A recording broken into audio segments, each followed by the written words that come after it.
Hey, welcome to Sports Unfolded NHL Ranking Show. I am your host, Eric.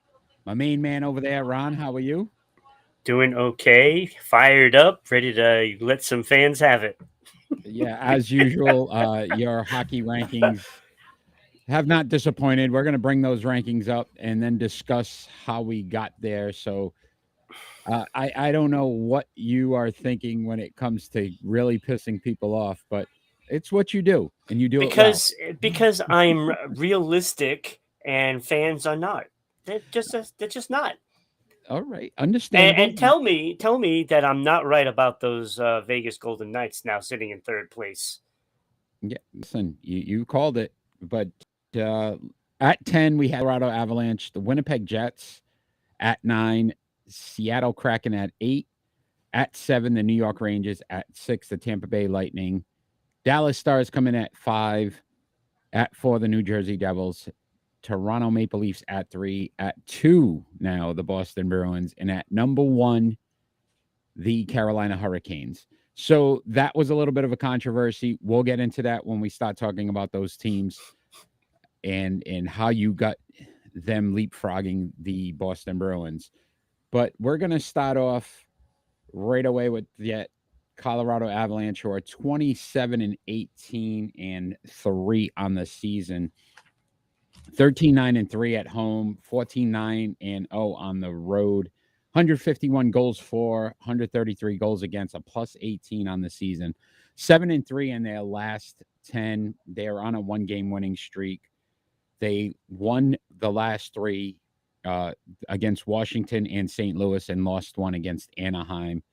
Next 3, a little bit of a break now, all-star break. So these teams are all going to be coming back. They'll face, and this is a very tough challenge for the Colorado Avalanche to see if they'll stay in at Pittsburgh, at Tampa Bay, and then at Florida.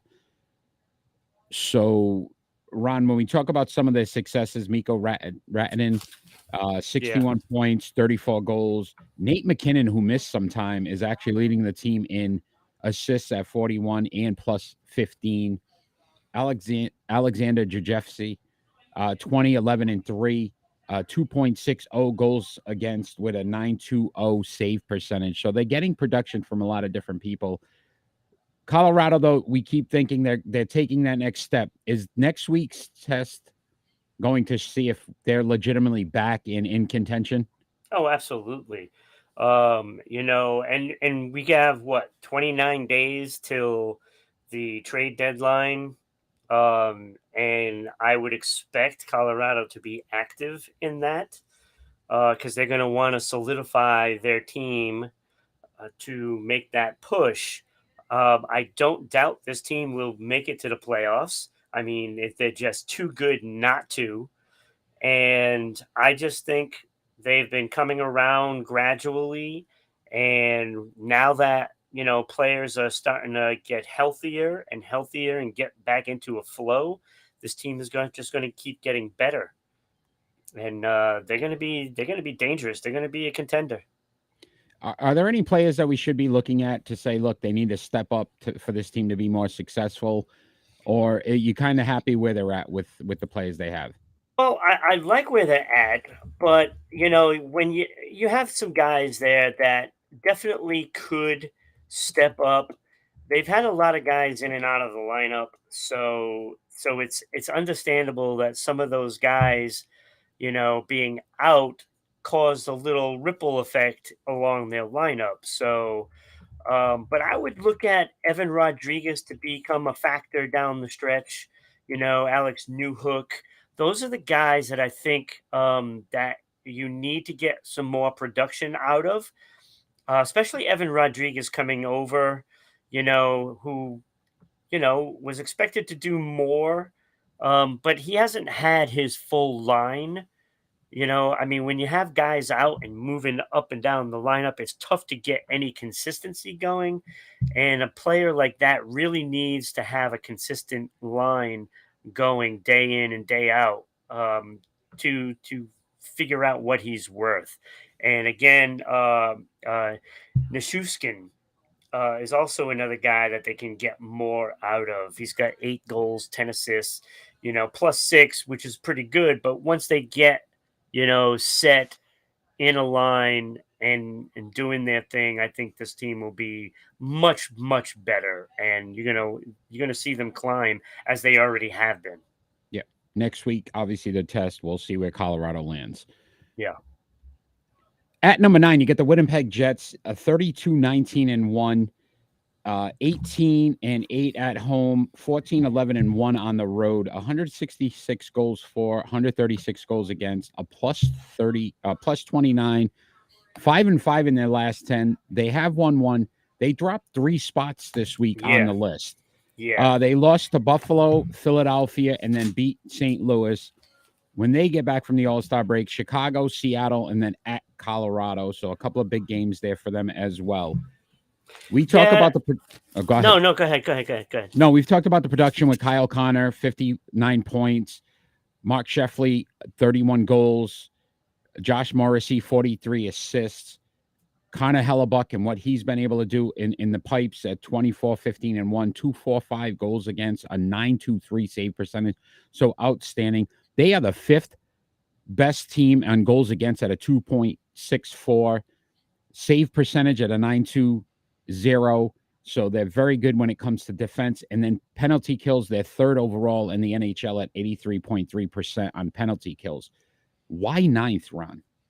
Yeah, they had a rough week. They went 1-3 last week, losing to Nashville, Buffalo, and Philadelphia.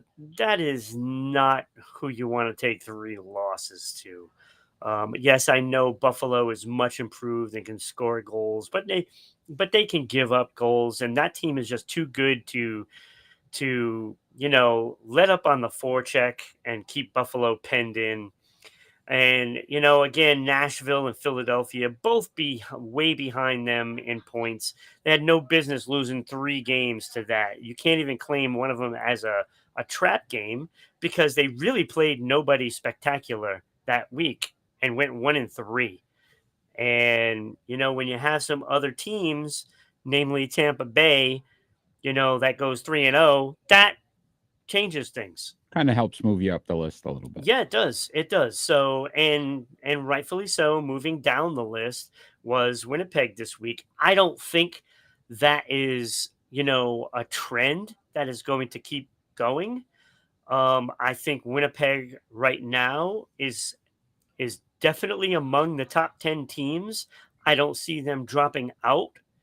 And, I mean, outside of a couple of teams in out of the top 10, I can't see them falling out of there. I Yeah. just think it was just a bad week, and you'll see them bounce back after the break. Yeah. Two big games, right? That Seattle game. Seattle plays very well on the road. And then Colorado at Colorado. So again, they have to figure out those two. And again, I think this break's coming for some of these teams right at the right time. Yes, Because, yes, to your point, Winnipeg kind of on a little bit of a back end of a struggle, right. and get some rest, be back to that strength that you are. Very good defensively. So we know defense helps win games. That's going to help. Yeah, Hellebuck has been very if good in the if they go pipes. back to the basics, I mean, this is nothing that the Bruins didn't experience. So, and I translate the Winnipeg Jets to a very similar team as Boston, and I don't see them going into a long slump very long because of that defensive group and how solid they are in their own end, and with a goaltender that can keep the puck out of the net. You don't see prolonged slumps. Yeah, no. Again, we've been very high in the Winnipeg Jets all season, and I agree with you. Again, next week's rankings will be a little weird because of the break, but we'll you know what I mean? I expect them Yeah. to be on there. So at number 8, you got the Seattle Kraken at 29-15-5, 13-10-3 at home, but 16-5-2 on the road. Very good on the road. 177 goals for, so they score a lot of goals. 151 goals given up, plus 26, 6-3-1 in their last 10. They're on a 1-game winning streak. They moved up a spot. They were 9th last week. They beat Vancouver in Colorado in their last 3 and lost to Calgary. Next 3, when they come back, they're on that East Coast trip here. That's the Islanders, the Devils, and the Rangers. So very tough Right. stretch when they get back. Burakovsky, 39 points, has led the team. But then they got McCann, who's got 23 goals, Eberle, 28 assists, and Larson at a plus 30. So very good when it comes to when Yeah. he's on the ice. They are fifth best in goals for at Yeah. Go 3.61. figure. And then shots, Ron, they have the number one team in shot percentage at 12%. 12% of their shots go in for goals. So they can score. Defensively is maybe where they're lacking a little bit. Is this team sustainable without getting some kind of defensive, presence that will help them on the ice? Well, yeah, it's an enigma, really. The Seattle Kraken are just doing something that they're not supposed to be doing. Um, just I mean, if they can keep going, I don't think they're going to get through that stretch unscathed next after the break.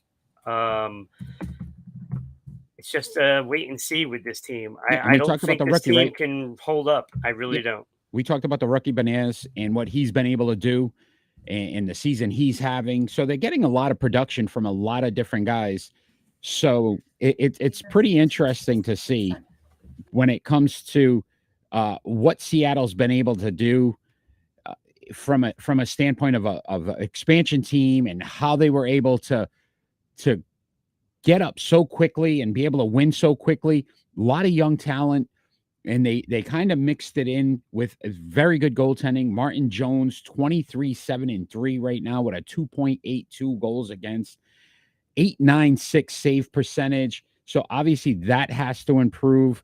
But again, you can see they're on the right path with the Kraken and how they've built this up. So Ron, is this again sustainable for the Seattle Kraken? Can they remain in these top 10 teams? Yeah, I don't think so. Look, I like how the team is built. I think they're very much overachieving.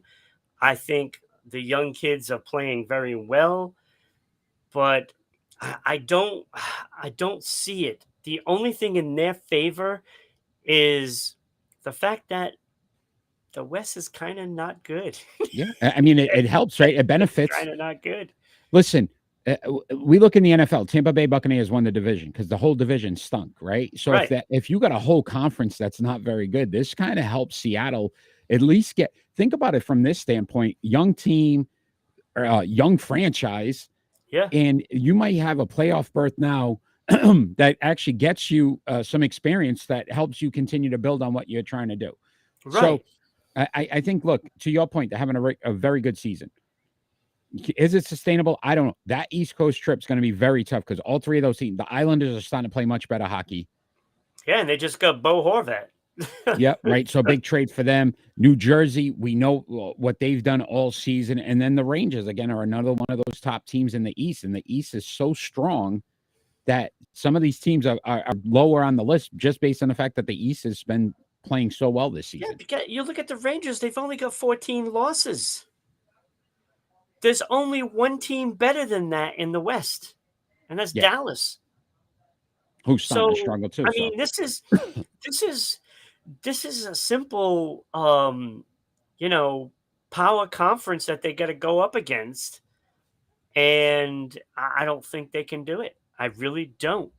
I mean, yes, they can get that one win. Like they came into Boston and they beat Boston, at Boston, which is something to be said. But yeah, it's not like you were going against the gauntlet. You didn't have to face Boston, Tampa Bay, Toronto, Carolina. Now they got to do this. Are yeah. they Now going to we'll see be what able kind to of hold up? I yeah, mean, we're going to see what they're made of now. yeah, real character. So at seven, the New York Rangers, 27-14-8, 13-9-4 at home, 14-5-4 on the road. So that one baffled me a little bit that they're better on the road than they are at home. 157 for goals, 129 goals against, a plus 28, 6-2-2 in their last 10. They have won one. They're on a 1-game winning streak. They beat Florida and Vancouver, the Vegas Golden Knights, this past 3 games and lost to Toronto. Next 3 when they come back: Calgary, Vancouver, and Seattle. we know about all their stars, right? Panarin, 40 points, 38 assists. Van de Beanjad. I always say his name wrong. Zabinajad. Zabinajad. Zabinajad, 22 goals. Adam Fox plus 23. They are a third in goals against as a team at a 2.59. A lot of that's because of Shesterkin and what he's able to do. 21, 8, and 7, a 2.46 goals against, a 918 save percentage. Are the Rangers just kind of hanging around and then you think they make that playoff push, maybe turn on the switch that we talk about sometimes? Yeah, it's kind of funny how what a difference a year makes. Like we were looking at the Rangers last year, big surprise, and yet they were really, really, really good. Now almost like they're just floating along right now, and when you look at like Artemi Panarin, I love those points. He is a -4 though, so he's got to be better in his own end. And the same thing with Vincent Trocheck. He needs to be better in his own end because that's a liability. And if that is going to continue, they they're not going to be considered among the favorites. Yeah. But then you look at this team and you see, oh, well, we have Adam Fox, we have Keandre Miller, who's having a fantastic season, especially defensively. I mean, this team is built for the playoffs. It really is. And when it's playoff time, they're going to be a problem in that Eastern Conference. And if they're right now number 7 in the league, and they have been floating, you got to look out for this team because all it takes is them to figure it out, and then Yeah. look Yeah. out because that goaltending and that defense is just so good. Yeah. Kenny, good morning to you too. Big Dog joining us. Thank you.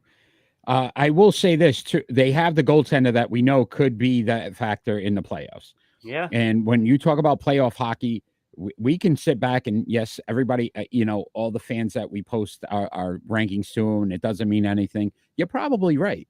It doesn't mean anything. We do it because we enjoy it. But secondly, realistically, once you get into the playoffs, there's certain goaltenders that can honestly, you could be the 7th ranked team on this list and yeah, still be the best when it all is said and done because of what that's right, Shesterkin is able to do. So, right. that's the key to this. And the next team we're going to talk about, it's the same kind of format because you got the Tampa Bay Lightning at 6 and And Vasilevsky, right? they And are what he very might be able to similar. do. Yeah, That they're kind of just floating around 32, 15, and 1. I know that sounds crazy at 32, 15, and 1, but floating. floating, right? They're kind of in the middle of the pack on this list, but excellent at home, 24 and 1, 12 and 11 on the road. So that one was a little more bad. I don't know if it's because it's an older team and when you got to travel and maybe that has a factor in Yeah, what's going on there. But they're again highly scoring team, 175 goals for, 141 goals against, a plus 34, 8-2 in their last 10. They're on a 3-game winning streak. They've moved up 2 spots on this list from last week. So you're starting to see them climb up to the top a little bit. Last 3 games they played wins against Minnesota, Boston, and LA. So yeah, those 2, all playoff teams. right, big games there. When they get back at Florida, San Jose, and Colorado. So some big games in there. That Florida team's starting to play a little bit better. At least you're starting to get Yeah, some you production kind from of them they as kind of well. had to, right? I mean, you're looking at some players on there that are very talented and it's very deep. And again, they were underachieving. They went through some quite a few changes, and they're starting to figure out their identity. Yep. And they can't take a day off. This Yeah, is right now not they're that not going to be able high to. scoring, high flying team that they were last season, but it's more of a grind it out kind of a team. I mean, they take on the persona of Kachuk now. Yeah, the Florida And, Panthers. Yep. if they're not grinding it out, they're not playing well. And that's what Yep. this team needs to Yep. do. So Tampa Bay, Kucherov, 72 points, 53 assists, having a phenomenal season. Braden Point leads the team in goals with 29. We've talked about Vasilevsky and what Yeah. he's able to do: 23, 12, and 1, 2.51 goals against, a 918 save percentage. They are fourth in goals for, so 3.63, very high scoring team, 26.7% on the power play, which is third overall in the NHL. And they're third in shot percentage at 11.4%. So basically, they're just trying to shoot the puck as much as possible, especially when they have the man advantage. Tampa Bay, again, three straight Stanley Cup Finals appearances. Can they make it four, Ron? They're sixth on this list. Are we saying they're the sixth best team and they don't have a shot, or can they do it again? Well, because of that core, they can do it again. Will they? I don't think they will make it to the Stanley Cup, but they are going to make it difficult. And right now, it's looking like Toronto's going to have to face them. Now it's just a matter of who's going to be at home. If Tampa Bay somehow edges out over Toronto, Toronto's in trouble because there's no way they're going to beat them in Tampa Bay. But Tampa Bay can make it very difficult because when you put up goaltender for goaltender, and I'll tell you, after watching Toronto last night with Samsonov, Yeah. I don't think their chances are very good in the playoffs. Yeah. Injury to Matt Murray, and how serious is that? Because Samsonov's not going to be able to carry him consistently. So that's going to be an important piece for them as well. But yeah, Vasilevsky, obviously, if you were going goaltender for goaltender, definitely takes the advantage there, and that could be crucial Yeah. for another Tampa Bay Lightning's run. Yeah. I don't like Toronto's chances in the series. And that's what it's looking more and more like. I think it's just going to be a matter of who gets home ice there, and It's going to be a not good for Toronto yeah, either way. yes, not a good matchup. So at number five, first, the one of these tough Western Conference teams, probably the only one in the top five, and that's the Dallas Stars at 28, 13, and 10. 13, 5, and 6 at home, 15, 8, and 4 on the road. 173 goals for, 133 goals against, a plus 40. So they're doing very well when it comes to the plus, goal percentage on the difference. But 4, 2, and 4 in their last 10, lost 3 in a row here. So they're clinging to that 5 spot. Yeah, They and lost. clinging is the word, to be honest with you. They lost to Buffalo, Carolina, and New Jersey. So again, all good teams. But again, if you're a top team in the West, and this is where that Western Conference, and all you fans out there that keep criticizing this list, this is what we're talking about. They have not beat the top echelon teams. And I can't even say that the top echelon, because Buffalo is not a top echelon team. They're a good team, not a top echelon. New Jersey, yes. Carolina, yes. But Dallas also, has to show that they're able to compete against these teams if we want to consider them legitimate contenders. Right, and those losses, that is why they hung on to that number 5 spot, because they did lose to New Yeah, if you're going to Jersey. say good losses versus bad losses, they're good losses. Right, I and they're mean, overtime losses. yeah, So, I mean, going 0-2 in a week isn't exactly great because you did lose those 2 games. But, you know, you got to turn that around, or nobody's really going to take you that serious. I yeah, mean, they only have 13 regulation losses, but there's 10, yeah, they're the highest on this extra list. Yeah, frame losses. yeah, So yes, so in essence, they've really lost 23 games. yeah. You got to figure out how to win those games in overtime. Yeah, you have to, because You're right. 23 losses is the Ottawa Senators. Yeah, You're at 500. You yeah, know what I'm saying? So yeah. No, I so listen. I mean, they're leading, but they're not. I look at it this way. What was their problem last season and why they lost? They were holding teams to one goal and they weren't scoring goals. Those games are going to be tighter in the playoffs. It's much harder to score, Yeah, right? The defenses get tougher. Your lines change where you're not shifting as much and trying to, you want your core guys in for the majority of the playoffs. They need to yeah, figure out ways to win these close games. yeah, and they're heading in the same direction as they did last year. Exactly. A very good team that has one line. Yeah, And yeah, one line teams can and get shut that's down in the playoffs. and that line, Jason Robinson, right? What a season he's having! 66 points, 33 goals. Pavelski, 34 assists, leads the team in a plus minus at 31 Yeah. plus, right? And they're very good when it comes to defensively. If you look at it, they're 25.8% on the power play. So you kind of question that part of it. But then goals against, they're second in the league at 2.57, a 290 save percentage, which is third overall.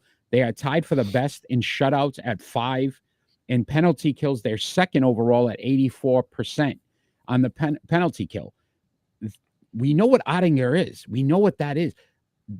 Is there a guy out there that they can trade for, Ron, that's going to kind of help them become a scoring team that can get the puck in the net? There are That's going to what they need. be plenty of guys available. The question is Dallas going to pull the trigger on that? Are they just going to play it safe and just go with, a bottom six forward? And this is what Dallas fans need to understand.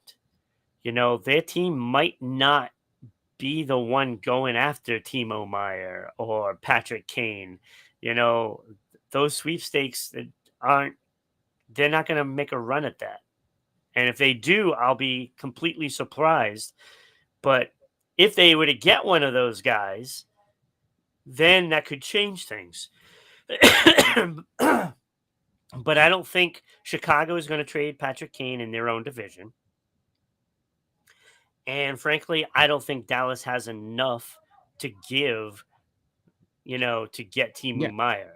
You know, like I don't think that's going to happen. He's going to end up yeah, in the Eastern Conference somewhere. yeah. I feel like we're going to see the same thing. It's like deja vu in the playoffs. They'll lose a series, giving up 5 goals Yeah. and end up losing because they will only score. They weren't able to score again. Yeah, because like when you look at it, if they keep that number one spot, which I'm not sure they're going to, but they could hold on to it. I mean, who are you going to face in the playoffs? Colorado, Calgary. I mean, you could end up facing one of those two teams, and I'm sorry, I don't like my chances against those teams if I'm Dallas. Yeah, no, it's pretty interesting to see. Minnesota's coming up on the rare now, I think, to take that division as well, right? So a lot of things that they've got to really try to hold on to. You lose 3 in a row, that's not a good way to go into the All-Star break. You need to Yeah, figure some things out, and to your point, maybe start to look at what can we offer to get us a scorer. But yeah, they it'll need second line depth. yeah, they're a fun team, but again, that Western Conference, we talk about the strengths, and this is what we're trying to talk about. We may not have a top 5 team and from the Hey, the West good next thing week. for Dallas though, they don't have that killer East that they have to, Yeah, contend with in the yeah, playoffs. Because I don't like their chances against Carolina, Boston, Toronto, New Jersey, Tampa Bay, the Rangers. I don't like yeah, their chances against any of them. yeah. But they don't have to play them in the playoffs. Yeah, not unless they get to the cup. So at 4, we have the New Jersey Devils, 32-13-4, 13-10-2 at home. A phenomenal road record, 19-3-2. Just don't lose on the road. 171 goals for, 131 goals against, a plus 40, 8-1-1 in their last 10. They're on a 1-game winning streak. They beat the Golden Knights, they lost to Nashville, and they beat Dallas their last 3. When they get back, Vancouver, Seattle, and at Minnesota. Jack Hughes having a great season, 64 points, 33 goals. Dougie Hamilton leads the team in assists at 34 assists. Tomas Tatar plus 26, so he's Yeah. having a great season as well. And Vanacek in the pipes, 21-5-2, 2.29 goals against and a 917 save percentage. He came out of nowhere and really helped this team be successful as well. Is this team, again, we talk about Carolina, Boston, Toronto, we're kind of questioning their goaltending. Can New Jersey be that third best team in the East and possibly take on Boston or Carolina and contend for the Eastern Conference? Yeah. So, look, this is a great story. But when you look up and down that lineup, they only have a couple of guys that have playoff experience, really. And a lot is going to fall on Palat in the playoffs. Um, I mean, it's a good story, but I don't think this team is really built for the playoffs, because they don't have that playoff experience. So they could struggle in the first round. I wouldn't be surprised if they get bounced out in the first round, but this team is for real, throughout the regular season. I don't see them falling out of a playoff spot, but it's going to be hard to duplicate in the playoffs with a team that has so many young players. Yeah. I mean, you're talking the guys that are leading this team are huge. Brett, Heishier, Dawson Mercer. Like, these are their team leaders, in points, and it's a lot of youth. It's a lot of youth. So you have to count on players like Tatar and Howler and Palat to get you through that. Now, how well that translates into the playoffs, I don't know. But I wouldn't think it's going to be good. Yeah. No, look, it's a great story. We see a lot of that, like even with the Kraken, great story. The expectation will be once the playoffs come, you're playing the top echelon teams in the After league, this year, and you though, may Eric, this watch team, out, yeah, yeah, watch out, watch out. At 3, very interesting. Toronto Maple Leafs, who did not look good last night against the Boston Bruins, no. 31, 13, and But 8 it on the doesn't season. count that game because this one came out Tuesday, not Yes, Wednesday. yes, yes. Yes, very good point. Glad you brought that up. 25-4 at home, 11-8-4 on the road. 175 goals for, 141 goals against, a plus 34. So, but 5-4-1 in their last 10. They are on a 1-game losing streak. They lost to Ottawa the last 3. One against Washington, and obviously the loss last night against Boston. When they get back-to-back games against Colorado, one at Colorado and then home for Colorado. So there's a little bit of a travel when we talk about right off the bat after the All-Star break, and then a game against Chicago. Mitch Marner continues to carry this team in points at 60 points per game, 41 assists. Nylander, 28 goals, leads the team in goals. Big injury. Austin Matthews out for probably about 3 weeks. So that may affect them, especially on this list. Samsonov, I think, is going to get overworked. He's basically played their last, I believe, 8 or 9 games in a row Yeah, it was with the 7, injury, actually. right? 7 because of Yeah. Matt Murray and that injury that he sustained as well. Again, having a very good year, 17-6-2, 2.42 goals against, 913 save percentage. But again, if you're going to face the top Eastern Conference teams and you're the only guy, it's going to be tough. What do they need to do? We talked about defensively, possibly getting somebody defensively. Can they withstand that Austin Matthews injury and then continue to be one of the top 5 teams in this league, Yeah, well, or at least on this list? let me tell you. Last night I ventured out and I actually watched the Toronto broadcast. Oh, look at you! Was it in French? No, it was not. It was Oh, not in French. because I was going to ask you to recite it in French back to me right now. I would have been pretty Oh, impressed. Very good. no, but I'll tell you, like, that broadcast was asking basically, what should they go after, for the trade deadline. And believe it or not, they were asking for a top 6 forward on that broadcast, and I was like astonished on how dumb that broadcast is. Astonished. Well, Toronto's off to Christmas list. Good job. Yeah, so I started early, so Toronto, somebody should let you know that that is the wrong approach. Look, you have goal scoring. You don't need a top 6 forward. You don't need to go after Timu Meyer or Patrick Kane or any of those other guys. Maybe a third or fourth line center, to get better in faceoffs. That's what they need. But they need another defenseman because I'll tell you, Sandine and his partner, I can't remember the player that it was, they were awful all night. All night, they were awful. They were a -3 in that game, that tandem, and yet they still ran them out there like it was, the number one defensive pair. Yeah. I just don't understand it. I don't understand what Toronto is thinking. They need a top-notch defenseman. I don't care what it costs, but they should go after maybe Chikrin from Arizona, or take a good look at maybe Montreal or Philadelphia's defensive core. There's got to be players to get. So I no think top six forward for Toronto. You'd be dumb.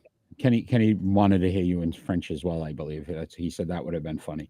Um, yeah, look, Toronto is one of those teams that's going to be interesting because the trade deadline is going to be so important to a lot of these teams, but I think more so to them than anybody else because they have the talent. They are very talented offensively, Right. and I believe Samsonov is a solid goaltender. Again, Matt Murray Yeah, comes I'm not back sure from about the that. injury. Well, again, comes back from the injury. He's not in the pipes every single night. That kind of changes that aspect of it. But to your point, we've talked about it last season as well. Defensively is where they lack. They need a solid defenseman Yeah. that's going to be able to control that puck in the opposite zone and get it out. And Yeah. if they don't do that, it's going to be crucial to them to say, look, you could score as much as you want, but if you can't stop people either, and that's what happened last night. Once Right. the floodgates open, they open. Absolutely. And that's where we're at. Absolutely. And the team they lost to is our number 2 team, and that's the Boston Bruins, who continue to amaze us, yet dropped one spot on the list this week, Ron, and you're going to have to explain why to the fans. But 39-7-5, still the best record in the NHL, 22-1-3 at home, 17-6-2 on the road. Highest scoring team in the league, 192 goals for, 111 goals against, a plus 81. Ridiculous. 7-2-1 in their last 10. They're on a 1-game winning streak with the win last night against Toronto, but they did have a 3-game losing streak recently. They lost to Florida, Carolina, and then beat Toronto last night. Next 3 when they get back: Washington, at Dallas, at Nashville. Pasternak and the phenomenal season he's having. I mean, he's just tearing it up. What, 74 points? Did I get that right? I think I wrote that one wrong. 38 goals, 34 assists. Hampus Lindholm and his plus 33 is leading the league. Linus Olmark, what the hell's going on there with the job he's doing? 26-4-1, 1-9-0. He had a 2-game losing streak. Yeah, which is and still look at his numbers, and a 9.37 save percentage, just Yeah, that's ridiculous. ridiculous. And then Swayman still right behind him at 12-3-4. Best team in goal, second in goals for at 3.7 goals per game. They're first in just about every category except for power play. They're sixth. Goals, yes. So if you look at it, goals against, a 2.12, number 1. 930 save percentage, number 1. Second overall in shutouts with 3, but actually there's 4 teams tied with 5. So however you want to figure that out. Number 1 against the penalty kill, 85.8%, and 5th in shot percentage at 11.1. What is Boston going to do before the trade deadline, Ron? Or do they stay packed and just say, look, we're riding with the horses we have because they've performed so well? Okay, so let's take the first situation on why they dropped to number 2. They went 1-2-1 the past week. That does not include the Toronto game. Yeah. Toronto is for next week. Yeah. Okay. So 1-2-1, they lost to Tampa Bay. They lost to Florida, and they lost to Carolina. Therefore, they dropped out of first place because of timing. Timing, they had 3 losses in a week, and one of them was to the team that was number 2, who's on a 7-game winning streak. Yeah, including last night. They won that. So 6-game winning streak, at the time from when this was set. So the timing was just right for Carolina to climb above them. Look, I've always thought Carolina had the better team anyway. So this was the perfect time for Carolina to take that number 1 spot, and Boston dropped to number 2. Now, Boston only has 7 regulation losses, 12 overall. Carolina has 9, so not that much off, but they have 8 overtime. overtime. So it's really, you're looking at the top two teams, one way or the other. They're both there. They are the top two teams in the league, and it's just a shame that they won't be the two teams that go to the Stanley Cup because that would be better. Oof, right? How much fun would that be? Listen, the season they're having phenomenal. We could sit back and talk about them for hours and hours. Right. It's just again, what a change a coach makes, and you're seeing that. And again, they're getting contributions from guys that weren't even in the league last year, and Krejci, and he's third in the team in points. So you got so much going on. Yeah. Marchand, There's a lot. Patrice There's a lot. Bergeron. So this team is going to be formidable. I just hope that they didn't peak too soon I and don't think have Boston and a layoff in the Carolina will playoffs. relinquish first place in their divisions. They're not going to. It's just not happened. Boston already has 13-point lead over Yeah, Toronto. yeah, Literally, they'd have to lose 7 in a row, and Toronto has to win 7 in a row for anything to change. yeah. That ain't going to happen, as of now. Anytime. Yeah. And So Carolina has an 8-point lead. so let's talk about the Carolina Hurricanes. Number one on this list, moved up a spot, 34-9-8, 17-5-2 at home, 17-4-6 on the road, 173 goals for, 136 goals against, plus 37, 9-0-1 in their last 10. They've won Yeah. 7 straight. Again, wins against Boston, LA, and Buffalo last week. Yeah. New York Rangers at Washington, and then Montreal when they get back from the break. Nikas and what he's been doing, 47 points. Sebastian Aho, very quietly now, all of a sudden, has started to climb back. Like we were talking, it's like, if Sebastian Aho wakes up and starts playing like he's supposed to, this team is going to be very difficult. Well, here now he look is at now. him. What, a 6-game goal scoring streak or 7? I know we get 2 last night, so Yeah. it's crazy now. Yeah, and they're doing similar to what the Boston Bruins did, right? They were down 4-1 last night. Yeah. Well, And then they came back, they chipped away, and they ended up winning that game. So, like, this is what you're seeing from the Carolina Hurricanes. They're starting to be that dominant team. Brent Burns leads the team in assists. Rattanen. I had it right. I second guessed myself. 13-2-3. He's having a great season. Kuchekov, 10-4-5. Anderson, 11-3. So they're getting production from all 3 of their goaltenders, who's ever in the pipes. They're tied for 5 shutouts, which is number 1, and they're 4th in goals against at 2.61. Carolina, number 1. Do they remain here, Ron, or does Boston overtake them again? How's this going to work out next week in your eyes? I think they could kind of flip flop all year. I mean, it's just a matter of if they lose. I mean, I'm looking at this team, and I look at the Boston roster, and I don't see either team going into any slumps. Like 3 games, and that could be it. Like I don't even know if either team will lose 3 in a row for the rest of this year. Yeah, very solid teams all the way around. And again, trade deadline will be so much fun. We are obviously, if you are a hockey fan, and what I will say is this, we've got a lot coming in the back half of this season. Ron will release, and he doesn't even know it yet, but Ron will release his all Ron team for the first half. We did it last season. So we're going to do coming that up very soon. I actually have most of it done. During the All-Star break. So this weekend, we will be doing our 50 with 50. So we're so excited about that. Players who have scored at least 50 goals in a season. Ron's going to rank the top 50 from 50 to 1. That's going to be a fun one. I'm sure there'll be some controversy in that as well. Oh, of course. Continue to do our NHL ranking show every single week. So we're really excited to bring this to our fans. And then tune in every Friday night at 6 p.m. So tomorrow night, 6 p.m. What a show we have for you. We are so excited. So much big news, NFL news, Tom Brady's retirement, some coaching hires, a little game being played on February 12th that maybe we'll discuss for a little bit. Some NBA news, WNBA. We got some WNBA news action that we're going to talk about, a big signing in the WNBA.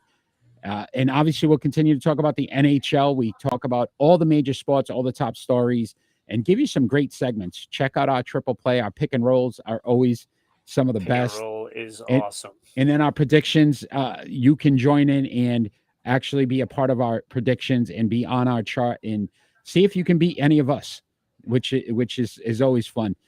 So Ron, I can't wait for tomorrow night. I appreciate all your hockey insight. What a great list this week. What controversy you create each and every week. I appreciate it. I know the NHL fans out there appreciate it. And we'll do it all again next week. You take care, my friend. And I'll see you Friday. Absolutely.